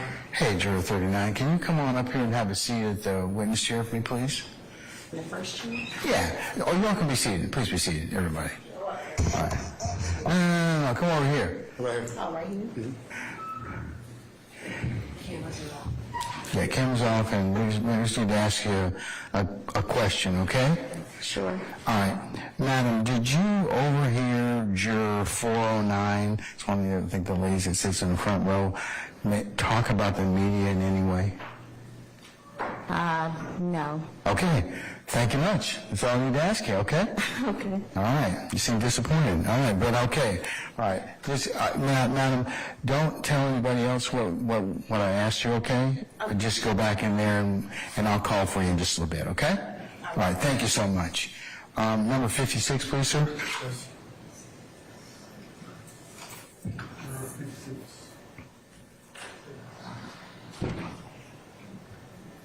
Nobody on, Your Honor? Nothing? No pictures. Right there. No, I'm... Yeah, I see. Okay, all right. All right, juror number 56. I've called you back out here to talk about the lunch issue. No, I'm just teasing you. All right, okay. Juror 56, I just need to ask you a question, in all seriousness. Did you know juror 409 is sitting in the front row over there? I know of, yes. Okay, did you ever hear her talk anything about the media? No. Okay, thank you. All right, just don't discuss anything we just talked about, okay? Okay. And we'll call you back out in just a minute. Okay, all right. All right, juror number 71, please. 71. Juror 71?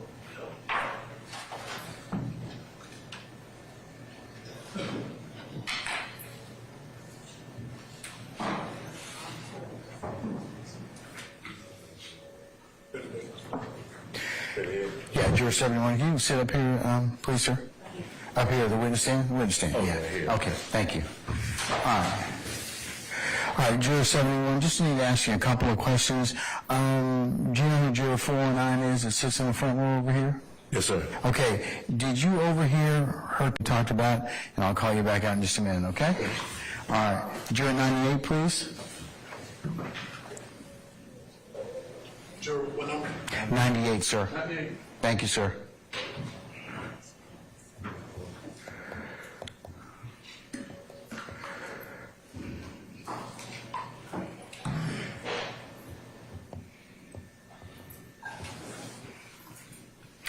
Juror 98, madam, can I get you to have a seat up here in the witness chair?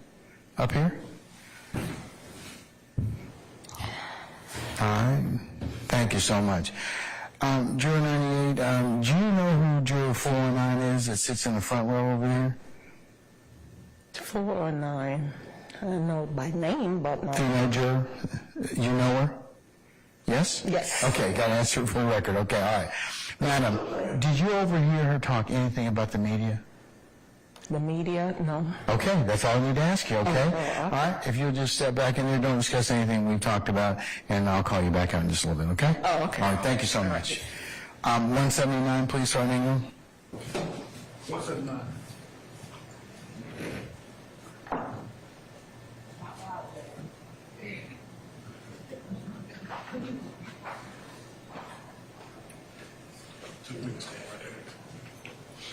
Madam, can I get you to have a seat up here, please? Thank you so much.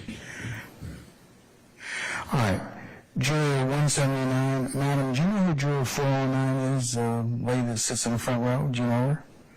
49, are you referring to the lady? Don't say her name, but do you know who she is? I'm trying to think. Is she the one that you excused? I'm sorry? Is she the one that you excused? I'm sorry, I didn't hear the last name. Oh, no. No, ma'am. No, ma'am. Well, no, I don't. No, ma'am. That's Juror 269. Okay. Okay? But do you know who Juror 409 is? No. She sits in the front row? No. Okay. Did you overhear anything about the talk about the media? No. Okay, that's all I need to ask you. Just don't discuss anything. I just asked you, and you can step in the back. I'll call you back in just a little bit. Okay? All right. All right. Thank you. All right.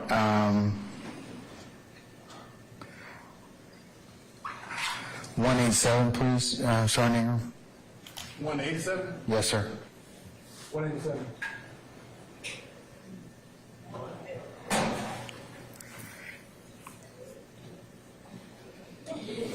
is in this room. Okay. All right. We'll skip 187. How about 204, sir? 204. Yes, sir.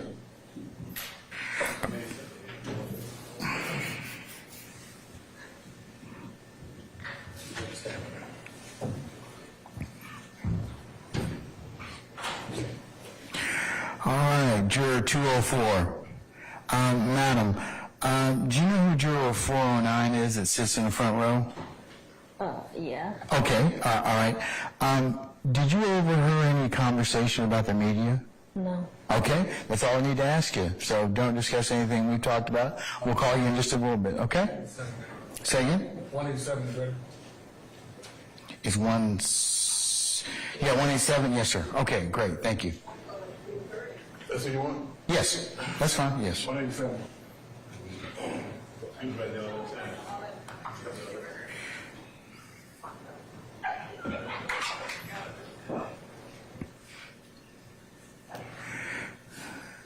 All right, Juror 187, come on up and have a seat in the witness chair, please, for me.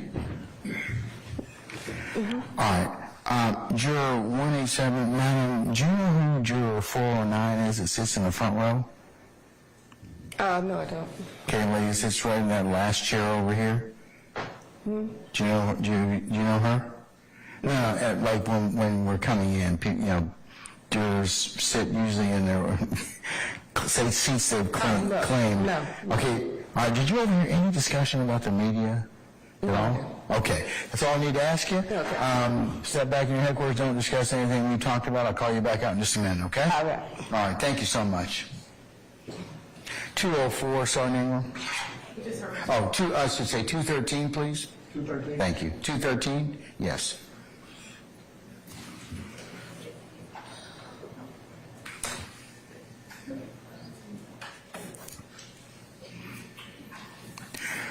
All right, Juror 213, come on up and have a seat in the witness chair for me, please. All right, Juror 213, just a couple of questions. Do you happen to know who Juror 409 is that sits in the front row? Very last chair over there to your, as you're facing the jury box, your left? 49? Yes. Yes. Okay. Did you overhear any discussion about the media?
15 minutes. All right, I'm going to put a pin in for today. Okay? All right, counsel, so we'll continue. I'll call our jurors back out, and we'll continue with Officer Henry's examination tomorrow.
Okay. Just for planning purposes tomorrow, for all counsel, I think that it would be conceivable that we just plan on finishing Officer Henry, because that's about all the time we'll have in the morning, because the court's got some other unrelated business, and I told you all I would be concluding around the noontime hour. So I think it will probably just be that. So you can kind of figure out for Friday, we'll have a half day that starts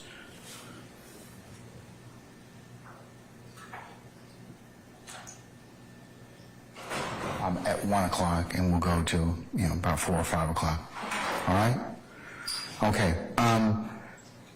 You can hold your ministerial inquiries or anything like that. I'll go ahead and call our jurors out. We'll dismiss them. I'll dismiss them formally for the evening, and then we can, if there's anything else we need to cover, I'll do so at that point in time. Okay? And I'll tell our jurors to probably report tomorrow morning.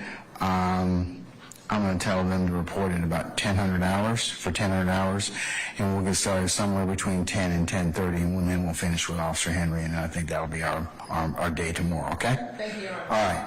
Any further inquiry at this point in time? Okay, but you can re-inquire once we're finished. All right, can you call for our jurors, Sergeant Ingram, please?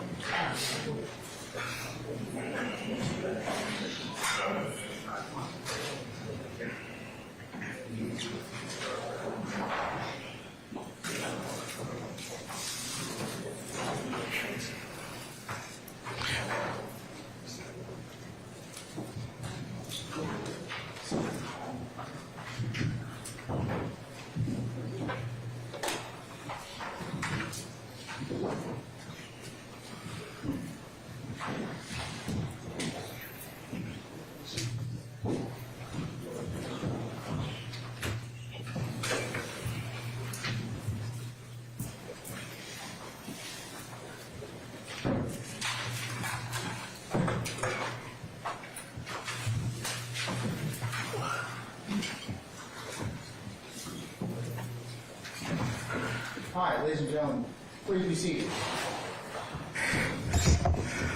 All right, members of the jury.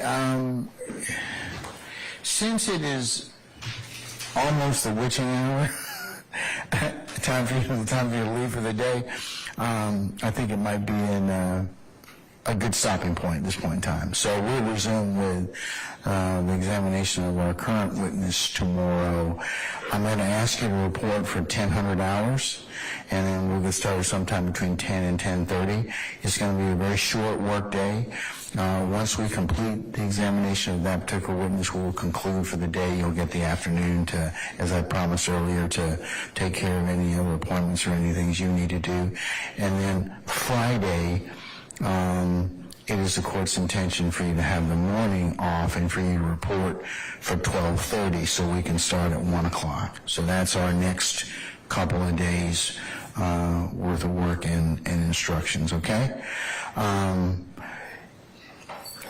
I remind you of your constant and all following ad nauseum admonitions, okay? Remember, do not discuss the matter amongst yourselves. Do not let anybody discuss it in your presence. If anybody tries to contact you, send you a note, anything such as that, I would need to know about that. It is very, very important that you only consider what is presented in the four walls of this courtroom. You're not authorized to consider anything else that would be from any outside sources, such as the news media or any other third parties or anything that would be inconsistent with the court's earlier directives to you. And remember, you're not supposed to go out and visit the scenes or any of the addresses that have been depicted or you've learned at this point in time. Don't take your notepads home. Leave them in your basket. Take your juror sticker for tomorrow morning and just put it back on when you come back inside the courthouse tomorrow morning for your arrival at 1,000 hours. I'm going to go ahead and just ask you. Remember I told you that I recommend all of you come off of social media? Remember? Okay. I'm going to ask that you come off of any apps you have, like such as Facebook or Instagram or anything such as news feeds that you may get. And the reason being is for a couple things. One, they have algorithms in it that pick up whatever it is, the location you're in, and the temptation is just really great. And I don't want you to be exposed to anything inadvertently. Okay, so I would ask that you do that. And you probably ask, well, I need to at least keep up with what's going on. Do that when you get home, but I would ask that that if you came off of the media apps or social media, you won't have that issue to deal with. There won't be anything that pops up on your feed or anything that may cause you to come in contact with anybody or any third party that is broadcasting about this trial. That is my concern for all of you, is I know that all of you are going to follow my directives and not listening to this case, but it's just too much a temptation for people to kind of like, oh, well, let me just recap of the case today on the AJC or 11 Live or Channel 2 or 46. I'm asking that you all just do that. Any apps, any news feeds, anything, come off of those. And remember, just be zealous about whenever you're watching any particular news, that you be mindful of the court's admonitions, okay? Because the other apps are like Instagram or Facebook, because, like I said, they have algorithms that ordinarily are tied, a lot of them to zip code and place. So that's why if you come off of them or sign out of them, then you won't have that issue when you check your phone or anything else, or you're going to that. I know it may seem a lot, but it's that important. Okay, because we do not want you to be exposed to any third-party sources of information. Because remember, the only thing you can consider is what's lawfully presented in the four walls of this courtroom.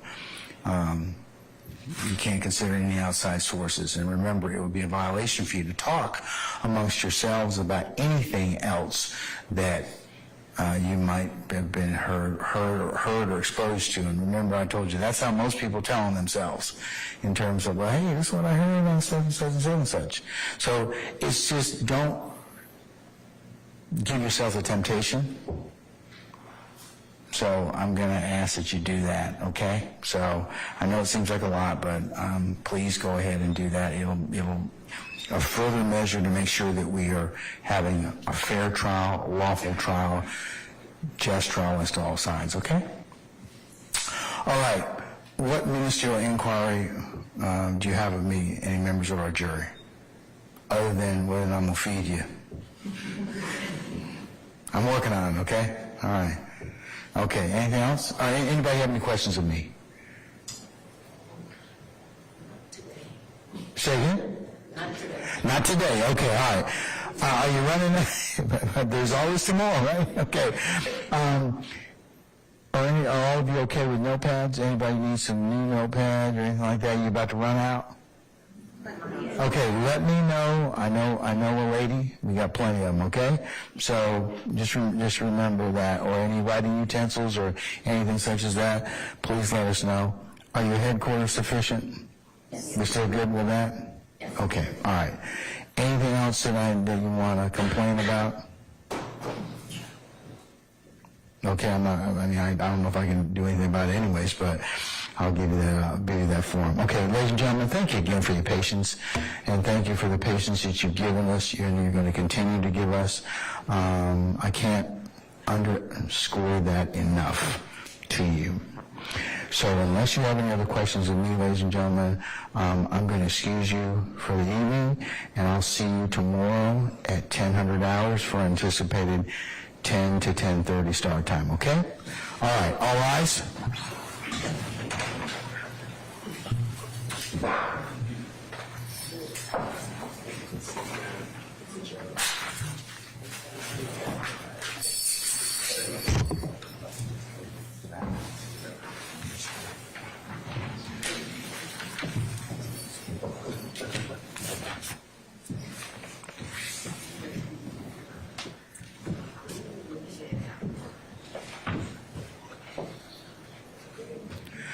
All right, ladies and gentlemen, please be seated. Our jury has left us.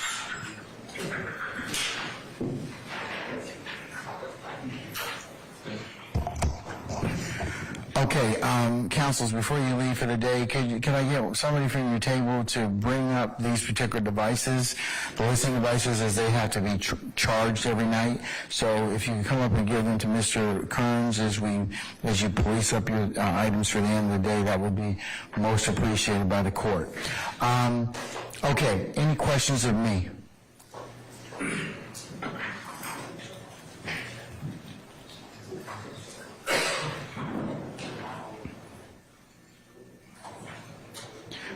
All right. So tomorrow we will just finish the test. Mr. Sharp, this is just for you, okay? Tomorrow we're going to finish the testimony of Officer Henry. That's it. No other witnesses will be called. What are your questions, sir? Ms. Westmoreland asked me to ask. Oh, you're such a... Oh, that's low down, man. That is low down. What did she ask you? What time? I think she was recently. 1000 out. Just make sure you're in pocket by 10. Please make sure you're in pocket by 1000 hours, 10 o'clock, and we'll get started between 10 and 10:30. Okay? Absolutely. All right, no problem. Mr. Steele, anything, sir? Yes, sir. Okay.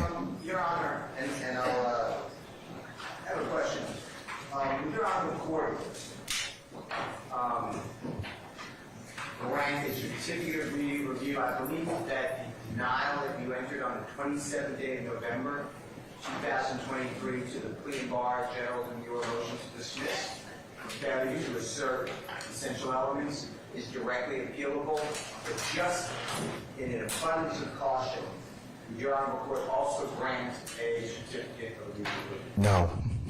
I would not. I only want to try the case once if I can help it. If you have a direct appeal, then I can't stop you from doing that, but I'm not going to grant a discretionary certificate. With all due respect to you, sir, okay? Okay. All right. Anything else? No. Okay. All right. Anybody else have any other inquiry or question of the court? Okay. Unless there's anything else, then if you all could please give me your listening device, the receiver of the listening devices before you go. I'll see you tomorrow morning at 10:00 hours, okay? All right, we're in recess.